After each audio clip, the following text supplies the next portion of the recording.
Fue uno de esos atardeceres de carretera que parecían pintados a propósito.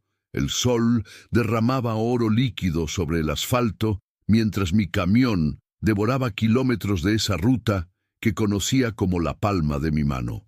La radio escupía una ranchera vieja, compitiendo con el ronroneo del motor y el siseo de los neumáticos sobre el pavimento caliente. Iba pensando en nada y en todo, como siempre que manejaba ese tramo solitario, cuando mis ojos captaron algo inusual en la orilla. Una figura pequeña, demasiado pequeña para estar ahí sola. Una niña. No tendría más de 10 años, parada en el acotamiento polvoriento, moviendo sus brazos de manera extraña, como si intentara comunicarse con el viento. Sentí un tirón en el estómago. Algo no encajaba. En 20 años recorriendo estas carreteras, había visto de todo.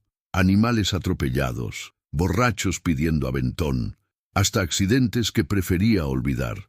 Pero nunca una niña sola, haciendo señas extrañas mientras el sol moría a sus espaldas. Mi pie aflojó instintivamente la presión sobre el acelerador, mientras una voz interior me susurraba que esto no era normal. Nada normal. Pensé en todas las historias que había escuchado. ¿Y si era una trampa? ¿Y si era una niña perdida de verdad? El volante se volvió pesado bajo mis manos sudorosas. ¿Seguir o detenerme? Una decisión simple que, sin saberlo, cambiaría todo. Disminuí la velocidad hasta que el camión se detuvo por completo, levantando una nube de polvo rojizo que brilló como cobre en la luz del atardecer. Encendí las luces intermitentes, una precaución innecesaria en esa carretera desierta, y me tomé unos segundos antes de bajar. Las bisagras de la puerta crujieron cuando salté al asfalto. El calor acumulado durante el día aún emanaba del pavimento, mezclándose con el olor a tierra seca y gasolina. Me acerqué con pasos medidos, como quien se aproxima a un animal asustadizo. La niña me observaba con ojos grandes y oscuros, profundos como pozos. Llevaba un vestido desgastado, demasiado ligero para esa hora en que el frío comenzaba a morder. Sus manos seguían moviéndose, dibujando formas que no comprendía en el aire polvoriento. Cuando estuve a pocos metros, pude ver mejor. No eran gestos aleatorios. Sus dedos componían un lenguaje propio, urgente y desesperado. «Hola, chiquita. ¿Estás bien? ¿Dónde está tu familia?», pregunté, agachándome para quedar a su altura. Ella movió las manos más rápido, sus ojos brillantes de ansiedad. Sus labios se abrieron, pero ningún sonido salió de ellos. Solo un silencio que pesaba más que 1000 palabras. Fue entonces cuando entendí. La niña no podía hablar, o no quería, o algo peor le impedía hacerlo. El desierto empezaba a enfriarse a nuestro alrededor. El sol ya casi se había escondido, tiñendo el horizonte de rojos y morados como un moretón en el cielo. Mis dedos tamborilearon nerviosos sobre la puerta del camión mientras el dilema giraba en mi cabeza. Tenía una ruta que cumplir, un horario apretado y años de experiencia que me gritaban que no me metiera en problemas. Más de una vez había visto cómo historias así terminaban mal para el buen samaritano. «No es tu asunto», me repetía la voz de la razón. «Sigue tu camino». Pero entonces ella me miró. Fue una mirada tan cargada de desamparo que sentí como si alguien me hubiera golpeado el pecho. Sus ojos brillaban con lágrimas contenidas, reflejando el último rayo de sol como pequeñas monedas de cobre. No había engaño posible en esa mirada, solo una súplica muda que atravesaba cualquier barrera de lenguaje. El volante de mi camión resbalaba entre mis dedos sudorosos. Me pasé una mano por la barba áspera, sintiendo el peso de la decisión. 1 kilómetro más adelante había una comisaría donde podría dejarla. Lo más sensato, lo más seguro. Pero esa mirada, con un suspiro que parecía nacer desde mis talones, hice un gesto hacia la puerta del copiloto. «Vamos, sube», dije, sabiendo que no podía dejarla ahí, no con la noche cayendo tan rápido como un telón pesado sobre el desierto. «Te ayudaré», Mi nombre es Manuel Zárate, pero en las gasolineras y restaurantes de carretera todos me conocen como El Lobo. 22 años manejando por estas venas de asfalto que cruzan México me habían curtido la piel casi tanto como el alma. La soledad era mi copiloto más fiel, junto con la desconfianza que había aprendido a cultivar como quien cuida una planta venenosa, pero necesaria. La cabina de mi camión olía a café frío, cigarrillos y ese ambientador de pino que colgaba del retrovisor desde hacía tanto tiempo que ya había perdido su color verde. El asiento a mi lado, normalmente ocupado por mochilas y loncheras, ahora sostenía a una niña que miraba por la ventana con ojos tan atentos como asustados. «No hablo mucho», le dije, aunque sabía que no me entendía. La carretera y yo tenemos ese acuerdo silencioso. La vida me había enseñado a confiar en el rugido del motor más que en las promesas humanas. Había visto demasiado. Accidentes que dejaban manchas de sangre en el asfalto durante semanas. Prostitutas con miradas vacías en paraderos olvidados. Contrabandistas que ofrecían dinero fácil. Los años me habían convertido en un hombre seco, con las emociones tan áridas como los desiertos que atravesaba cada semana. O eso creía yo, hasta que esa niña subió a mi camión y removió algo que pensaba muerto hace tiempo. Las luces intermitentes de la carretera iluminaban rítmicamente la cabina mientras avanzábamos por el camino oscuro. El motor ronroneaba bajo mis pies, una melodía familiar que normalmente me calmaba.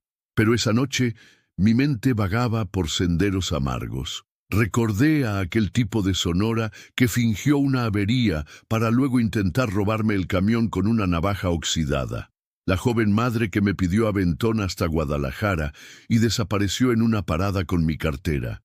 El niño lloroso que distrajo mi atención mientras sus cómplices adultos saqueaban la carga. Cada engaño había dejado una cicatriz invisible, cada traición una capa más de dureza. No te metas, no es tu problema, sigue tu camino. Estos se habían convertido en mis mantras, las oraciones que rezaba al asfalto mientras México pasaba como una película borrosa a través de mi parabrisas. Miré de reojo a la niña. Su perfil se recortaba contra la ventanilla, donde el vidrio empañado por su respiración reflejaba luces distantes de ranchos solitarios. Sentí el impulso de protegerla y al mismo tiempo el miedo de estar cayendo en alguna trampa elaborada. Pero había algo en ella, en la forma en que sus pequeñas manos descansaban sobre su regazo, en cómo contemplaba el mundo exterior con ojos alerta, pero sin malicia. Una inocencia cruda, un dolor genuino que ni el estafador más hábil podría falsificar. Por primera vez en años, la coraza que había construido alrededor de mi corazón mostraba una grieta. Las líneas amarillas de la carretera pasaban hipnóticamente bajo nosotros, mientras el silencio se instalaba como un tercer pasajero. La radio apenas susurraba una canción norteña que se perdía entre el ruido del motor y el viento que se colaba por una ventana mal sellada. Habíamos avanzado unos 30 kilómetros cuando noté que la niña buscaba algo en los bolsillos de su vestido desteñido. Sus pequeñas manos temblaban ligeramente, como si lo que fuera a mostrarme tuviera el peso de una confesión. Extendió hacia mí un trozo de papel tan arrugado y manoseado que parecía a punto de desintegrarse. Lo tomé con cuidado, manteniendo un ojo en la carretera. Bajo la luz intermitente del tablero, pude distinguir un nombre garabateado con lápiz, Santa Rosa de Lima, y debajo, con letras aún más temblorosas, María Dolores Quintana. El papel olía a polvo y a miedo. Sentí un escalofrío recorrerme la espalda, como si ese simple pedazo de papel fuera una brújula apuntando hacia aguas turbias. ¿Es ahí donde quieres ir?, pregunté, sabiendo que no obtendría respuesta verbal. Ella asintió con tanta vehemencia que algunos mechones de cabello negro cayeron sobre su rostro. Sus ojos brillaban con una mezcla de esperanza y terror que me resultó inquietante.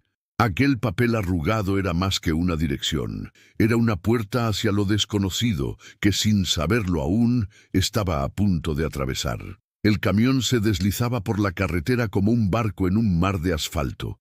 Las vibraciones del motor subían por el volante hasta mis manos callosas, una sensación tan familiar que formaba parte de mí tanto como mi propia respiración. Con una mirada de reojo, intenté iniciar algún tipo de conversación. Ya llevábamos casi una hora juntos, y el silencio comenzaba a pesar, aunque yo estuviera acostumbrado a él. ¿Tienes hambre?, pregunté, señalando una bolsa de papas fritas que guardaba en la guantera. Ella negó con la cabeza. ¿Sed? Otro movimiento negativo. Me llamo Manuel, dije, tocándome el pecho. ¿Tú cómo te llamas? Sus manos se movieron rápidamente, formando figuras que no entendí. Me sentí torpe, inútil. Entre nosotros no solo había silencio, había un abismo de comunicación que no sabía cómo cruzar. Intenté con preguntas más simples, gestos universales, hasta dibujos improvisados en un viejo recibo de gasolina. Recibí a cambio sonrisas tímidas, miradas intensas y más de aquel lenguaje de señas que yo no comprendía. Era extraño. Durante años había valorado el silencio, buscado la soledad. Ahora, junto a esta niña muda, me descubría ansiando desesperadamente romper esa barrera invisible que nos separaba. Por primera vez en mucho tiempo, el silencio no era un refugio, era un muro que necesitaba derribar. El amanecer empezaba a filtrarse por el horizonte como un líquido dorado que inundaba el desierto. Había estado manejando toda la noche, lanzando miradas ocasionales a la niña que ahora dormitaba, acurrucada contra la puerta del copiloto. Su cuerpo pequeño subía y bajaba con una respiración tranquila, quizás el descanso más seguro que había tenido en días. Fue entonces cuando lo noté. Al moverse en sueños, su abrigo gastado se había deslizado por su hombro derecho, revelando su brazo delgado. Mi respiración se congeló. Bajo la luz pálida del amanecer, pude distinguir claramente un patrón de marcas oscuras que serpenteaban desde su muñeca hasta perderse bajo la manga. No eran cicatrices recientes, sino la clase de heridas antiguas que el tiempo ha intentado borrar sin éxito. Sentí una mezcla venenosa de rabia y náusea subir por mi garganta. En mis años de carretera, había visto la violencia en muchas formas, pero esto, marcas en el cuerpo de una niña, era una clase de crueldad que me revolvía las entrañas. Mis manos se aferraron al volante con tanta fuerza que los nudillos se me pusieron blancos. La indignación apretó mi garganta como una soga. ¿Quién podría hacerle esto a una criatura? ¿Qué clase de monstruo dejaría estas huellas en una niña que ni siquiera podía gritar su dolor? Aparté la mirada, respetando su intimidad. Pero aquellas marcas ya se habían grabado en mi memoria como hierros candentes. La mañana avanzaba, mientras el paisaje árido desfilaba a nuestro lado. El calor comenzaba a acumularse en la cabina a pesar del aire acondicionado que luchaba ruidosamente contra el sol mexicano. En el asiento del copiloto, la niña observaba el horizonte con ojos que habían visto demasiado para su edad. Mis manos tensas sobre el volante traicionaban la batalla que se libraba en mi interior. Cada kilómetro me llevaba más lejos de mi ruta original, de mi carga que debía entregar, de la vida simple y solitaria a la que estaba acostumbrado. La sensatez me susurraba que debía dejarla en la próxima ciudad, en una estación de policía, en un hospital, algún lugar donde personas capacitadas pudieran encargarse de ella. No es tu problema, me repetía, tragando saliva seca. Tú eres trailero, no salvador de nadie. Miré el papel arrugado sobre el tablero. Santa Rosa de Lima, un lugar que ni siquiera sabía ubicar bien en el mapa. ¿Y si era una trampa? ¿Y si me estaba metiendo en algo más oscuro de lo que podía manejar? Pero entonces la niña giró su rostro hacia mí, como si pudiera escuchar mis pensamientos. En sus ojos no había acusación ni súplica, solo una confianza tan pura que me dejó sin aliento. Había puesto su vida en mis manos sin pronunciar una sola palabra. En ese momento supe que ya no existía vuelta atrás. Algo dentro de mí, quizás algo que creía perdido hace tiempo, había tomado una decisión irrevocable. El sol de mediodía castigaba sin piedad cuando divisé el letrero desteñido de una gasolinera. Las letras descoloridas de Pemex se recortaban contra el cielo azul intenso, una isla de civilización en medio de la nada. El lugar tenía ese aire de abandono que solo encuentras en las paradas de carretera. Un edificio de concreto con pintura descascarada, un par de surtidores viejos y una pequeña tienda con un anuncio de Coca-Cola más antiguo que algunos de sus clientes. Detuve el camión junto a uno de los surtidores. El motor, exhausto por tantas horas de marcha continua, se apagó con un último quejido metálico. «Vamos», le dije a la niña, haciendo un gesto con la mano. «Necesitamos ayuda». Ella se aferró al borde de su asiento, sus nudillos blancos de tensión. Sus ojos oscuros saltaban de un lado a otro, evaluando el lugar como un animal desconfiado. «Nadie te hará daño», prometí, aunque no estaba seguro de poder garantizarlo. Con pasos cautelosos entramos a la tienda. El aire acondicionado, un milagro en funcionamiento, nos recibió con un zumbido constante. Detrás del mostrador, un hombre de edad indefinible nos observaba con curiosidad adormilada. «Necesito ayuda», dije, tragándome mi orgullo junto con el nudo en mi garganta. «La niña, creo que usa lenguaje de señas. No puede hablar. Necesito saber qué está tratando de decirme». Las palabras me sabían extrañas en la boca, como si hubiera olvidado cómo pedir ayuda después de tantos años resolviéndolo todo solo. La fortuna nos sonrió a medias. Una mujer de unos 50 años, que limpiaba las mesas del pequeño comedor anexo a la tienda, se acercó cuando oyó mi petición. Sus manos ásperas y su rostro curtido por el sol hablaban de una vida de trabajo duro, pero sus ojos mostraban una amabilidad instantánea hacia la niña. «Mi sobrina es sorda», explicó, secándose las manos en el delantal. «Entiendo algo de señas». Se arrodilló frente a la niña y comenzó a mover sus manos con una fluidez que me sorprendió. La niña respondió inmediatamente, sus dedos pequeños volando en el aire con urgencia renovada. Una conversación silenciosa se desarrolló ante mis ojos, tan incomprensible para mí como fascinante. El rostro de la mujer fue cambiando gradualmente. La amabilidad dio paso a la preocupación, y esta a una expresión sombría que me heló la sangre. «Dice que viene de un rancho cerca de Santa Rosa», tradujo finalmente, sin apartar los ojos de la niña. «Pero no es su hogar. Dice que la llevaron ahí para trabajar». Mi estómago se contrajo. ¿Trabajar? ¿Una niña de su edad? La mujer asintió, sus labios formando una línea tensa. «Santa Rosa está a más de 100 kilómetros al sur, y según lo que entiendo...» Bajó la voz, mirando alrededor como si temiera ser escuchada. «Esta niña está huyendo. No debería decir más aquí». Entre gestos confusos y preguntas cuidadosas, la verdad emergía como fragmentos de un espejo roto. La niña no estaba simplemente perdida o abandonada. Estaba escapando de algo que ni siquiera se atrevía a nombrar completamente. Nos despedimos de la mujer y regresamos al camión envueltos en un silencio pesado.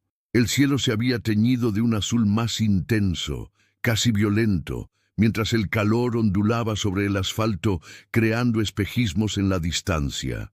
El olor a gasolina y tierra seca nos acompañó hasta la cabina. La niña se subió al asiento con una agilidad nacida de la desconfianza. Sus ojos oscuros se posaron en mí con una pregunta muda que entendí perfectamente. ¿Seguiríamos adelante o la abandonaría aquí? Encendí el motor, que respondió con su rugido familiar. Mis planes se habían desvanecido como la niebla matutina. La carga que debía entregar, mi horario meticulosamente planeado, la rutina que había sido mi ancla durante años, todo eso ahora parecía pertenecer a otra vida, a otro hombre. Tenía dos opciones: llevarla a la policía o continuar hacia Santa Rosa, ese lugar desconocido donde podría estar esperándola cualquier cosa. Lo sensato sería lo primero, lo seguro también. Me giré hacia ella, su pequeño cuerpo tensado como un resorte, listo para huir si fuera necesario. En sus ojos brillaba una extraña mezcla de miedo y esperanza, una luz que contrastaba con las sombras de su historia. «Llegaremos», murmuré, poniendo el camión en marcha. No sé cómo, pero llegaremos. No tenía idea de lo que encontraríamos al final del camino. No sabía si estaba cometiendo un error monumental. Solo sabía que, por primera vez en mucho tiempo, estaba siguiendo algo más profundo que la lógica. Era una promesa que nacía del corazón, no de las palabras. La tarde caía cuando finalmente divisamos Santa Rosa de Lima. No era lo que esperaba. Había imaginado un pueblo normal, con una plaza, una iglesia y casas alineadas como en tantos otros pueblos mexicanos. Pero esto era apenas un puñado de construcciones dispersas al pie de cerros áridos, como si alguien hubiera arrojado un puño de casas al azar sobre el paisaje y allí se hubieran quedado. Reduje la velocidad mientras entrábamos por el único camino pavimentado. El polvo danzaba alrededor del camión, flotando en la luz dorada del atardecer. Un perro flaco nos ladró sin convicción y luego volvió a echarse a la sombra de un mezquite. El silencio del lugar era tan espeso que parecía una presencia física. A nuestro paso, algunas cortinas se movieron en las ventanas. Rostros anónimos nos estudiaban con esa mezcla de curiosidad y recelo que los forasteros despiertan en lugares pequeños. El camión avanzaba lentamente, como un intruso consciente de su tamaño entre las calles estrechas y polvorientas. La niña se había incorporado completamente en su asiento. Sus manos pequeñas se aferraban al borde de la ventana, mientras sus ojos escudriñaban cada rincón, cada casa. No sabía si buscaba algo familiar o temía encontrarlo. Su respiración se había vuelto más rápida, superficial. Podía sentir su miedo y su esperanza mezclándose en el aire confinado de la cabina. Cada latido de mi corazón era una mezcla contradictoria de emociones, el alivio de haber llegado y el temor de lo que podríamos encontrar. Estacioné el camión junto a la única tienda del lugar, una construcción de bloques de cemento con un letrero descolorido que anunciaba «Abarrotes Doña Lupita». El motor, al apagarse, dejó un silencio que parecía amplificar cada sonido. El ladrido distante de un perro, el chillido metálico de una puerta, voces apagadas que llegaban desde algún patio interior. «Vamos a buscar a esta persona», dije, sosteniendo el papel arrugado. «María Dolores Quintana». La niña bajó del camión con movimientos cautos, pegándose a mi costado como si temiera que el viento pudiera llevársela. Sus ojos escaneaban constantemente el entorno, alerta ante cualquier peligro. En la tienda, una mujer robusta de unos 60 años nos miró con esa mezcla de curiosidad y recelo tan común en los pueblos pequeños. Su mirada se detuvo en la niña y algo, quizás reconocimiento, quizás alarma, cruzó por su rostro arrugado. «Buscamos a María Dolores Quintana», dije, mostrándole el papel. La mujer se secó las manos en el delantal antes de responder. «La casa de los Quintana está al final de la calle, donde termina el empedrado. Casa blanca con puerta azul». Sus palabras flotaron en el aire denso mientras salíamos. Con cada paso sobre aquel empedrado irregular sentía como si nos adentráramos en un territorio minado. La niña caminaba a mi lado con pasos cada vez más lentos, como si sus pies se volvieran de plomo a medida que nos acercábamos. Entre miradas desconfiadas de los pocos habitantes que encontramos en el camino, llegamos frente a una casita de paredes descascaradas y una puerta de un azul desteñido por el sol. Cada paso retumbaba como un presagio. Toqué la puerta 3 veces, cada golpe más vacilante que el anterior. El sonido reverberó en la calle silenciosa como un mal presagio. La niña se escondió parcialmente detrás de mí. su pequeña mano aferrándose a mi camisa con fuerza desesperada. Esperamos lo que pareció una eternidad.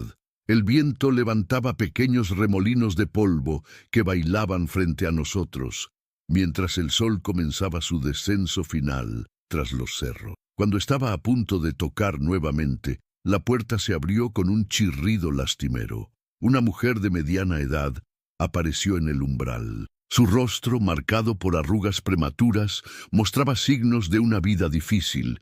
Sus ojos cansados se posaron primero en mí con desconfianza, luego en la niña. El cambio fue instantáneo. Su expresión se transformó en una mezcla de asombro y horror. «Dios mío», susurró llevándose una mano a la boca. «¿Cómo?» La niña se tensó a mi lado como un animal acorralado. «Encontré a la niña en la carretera», expliqué, mi voz áspera en el silencio. «Tenía este papel con esta dirección». La mujer nos hizo pasar rápidamente, mirando con nerviosismo hacia la calle antes de cerrar la puerta. En la penumbra de aquella sala humilde, entre muebles gastados y un crucifijo en la pared, la verdad comenzó a desenredarse como una madeja podrida. Entre sollozos entrecortados, la mujer explicó. La niña había sido vendida por una familia desesperada a traficantes de personas, explotada en un rancho cercano para trabajo doméstico, tratada como mercancía sin valor. La mujer había tratado de denunciarlo, pero en un pueblo tan pequeño, donde los traficantes tenían comprados a todos, sus esfuerzos habían sido en vano. Sentí que cada palabra era un puñetazo en el estómago. La rabia ascendió por mi garganta como bilis, mientras cada cicatriz en mi piel parecía arder en solidaridad con las marcas de aquella niña. La mujer, María Dolores, cayó de rodillas frente a la niña. Sus manos temblorosas flotaron en el aire como si temiera tocarla y descubrir que era solo una ilusión. Las lágrimas corrían libremente por sus mejillas marcadas. «Luchamos tanto por encontrarte», susurró con voz quebrada. Pero cada vez que denunciábamos, las autoridades miraban hacia otro lado. La sala estaba sumida en una luz ambarina que se filtraba por las cortinas raídas. El polvo danzaba en los rayos de sol, mientras el sonido distante de una radio y el cacareo de gallinas creaban una banda sonora surrealista para aquel momento tan intenso. La niña se acercó cautelosamente. Sus pequeñas manos se movieron en el aire, formando palabras silenciosas que solo María Dolores parecía entender. «No soy su madre ni su familiar», me explicó la mujer, limpiándose las lágrimas con el dorso de la mano. «Soy trabajadora social, o lo era, en la ciudad. Vine aquí siguiendo rumores de niños desaparecidos. Llevo meses intentando rescatarla a ella y a otros». María rodeó con sus brazos a la niña, quien se dejó abrazar como quien finalmente encuentra refugio tras una larga tormenta. El abrazo tenía la intensidad de quien recupera algo que creía perdido para siempre. Observé la escena sintiendo un nudo en la garganta. Comprendí entonces que rescatar a la niña había sido apenas el primer paso de un camino mucho más largo. La verdadera sanación apenas comenzaba. La tarde avanzaba hacia la noche, mientras María Dolores nos preparaba café en tazas desportilladas. El aroma caliente y reconfortante contrastaba con la pesadez de la conversación. A través de la ventana, el cielo se teñía de naranja y violeta, como si hasta la naturaleza reflejara la mezcla de esperanza y dolor que flotaba en aquella habitación modesta. «Hay un albergue en la ciudad, a 2 horas de aquí», explicaba María, sus dedos tamborileando nerviosamente sobre la mesa de madera. «Gente buena. Tienen experiencia con casos como el de Lupita». Lupita. Por fin sabía su nombre. La niña estaba sentada en un rincón, dibujando con unos lápices viejos que María le había dado. Sus trazos eran firmes a pesar de todo lo vivido. «¿Y después qué?», pregunté, mi voz más ronca de lo que esperaba. «¿Qué pasará con ella?». María suspiró, sus hombros cargando un peso invisible.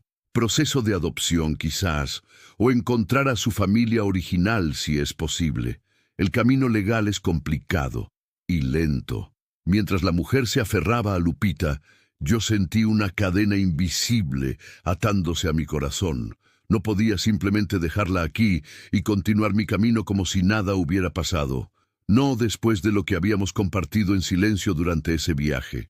«Puedo ayudar», me escuché decir, sorprendiéndome a mí mismo. «Tengo contactos en la ciudad, un primo que es abogado». Las palabras salían de mi boca como si pertenecieran a otro hombre, no al lobo solitario de la carretera que había sido durante tantos años. Pero mientras las pronunciaba, supe que eran verdaderas. Había sido elegido sin palabras para formar parte de esta historia. 3 meses pasaron como agua entre los dedos. El invierno se dio paso a una primavera tímida que pintaba de verde las orillas de la carretera. Mi vida había cambiado de formas que nunca imaginé. Seguía siendo trailero, pero ahora mis rutas siempre pasaban cerca de la ciudad donde estaba el albergue. Aquella tarde de abril, estacioné el camión en el aparcamiento visitantes. El edificio, una antigua casa transformada en refugio, resplandecía bajo el sol primaveral. Las risas de los niños se mezclaban con el canto de los pájaros en el jardín, formando una sinfonía de vida renovada. La encontré en una pequeña sala pintada de amarillo claro. La luz entraba a raudales por las ventanas abiertas, trayendo consigo el aroma de flores recién nacidas. Lupita estaba sentada junto a una mujer joven, ambas concentradas en un libro con ilustraciones. Cuando me vio, sus ojos se iluminaron. Ya no era la misma niña asustada que había recogido al borde de la carretera. Sus mejillas tenían color y había ganado peso, pero el cambio más notable estaba en sus manos. Sus dedos dibujaban palabras invisibles en el aire con gracia y seguridad. Lengua de señas mexicana, me había explicado la directora del albergue. Lupita estaba aprendiendo a comunicarse de manera formal, no solo con gestos improvisados. «Hola», intenté con mis propias manos, repitiendo torpemente uno de los pocos gestos que había aprendido. Ella sonrió ampliamente y respondió con un torrente de señas que no pude seguir. Cada movimiento era una semilla de esperanza brotando sobre el terreno reseco de su historia. Sus manos hablaban ahora donde antes solo había silencio. Era hora de irme. Mi camión esperaba afuera, listo para devorar kilómetros hacia el norte. Antes de partir, saqué de mi chaqueta un pequeño paquete envuelto en papel de periódico. No había encontrado nada mejor, y se lo entregué a Lupita. Sus ojos brillaron con curiosidad, mientras sus dedos pequeños desgarraban el improvisado envoltorio. Era un cuaderno nuevo de dibujo y una caja de lápices de colores. Nada especial, pero su rostro se iluminó como si le hubiera entregado un tesoro. Las trabajadoras sociales me habían explicado que el dibujo se había convertido en otra forma de comunicación para ella, tan importante como las señas que aprendía cada día. A través de sus ilustraciones, Lupita comenzaba a expresar lo que las palabras, incluso las señas, no podían contener. Ella dejó los regalos cuidadosamente a un lado. Luego, con movimientos precisos, sacó un papel doblado del bolsillo de su vestido. Uno nuevo, de color azul claro, no el desgastado que llevaba cuando la encontré. Lo extendió hacia mí con una mezcla de timidez y determinación. Era un dibujo hecho con crayones, un camión rojo grande, mucho más grande de lo proporcionalmente correcto, y 2 figuras tomadas de la mano. Una pequeña, con vestido, otra alta, con gorra, los dos bajo un sol amarillo brillante.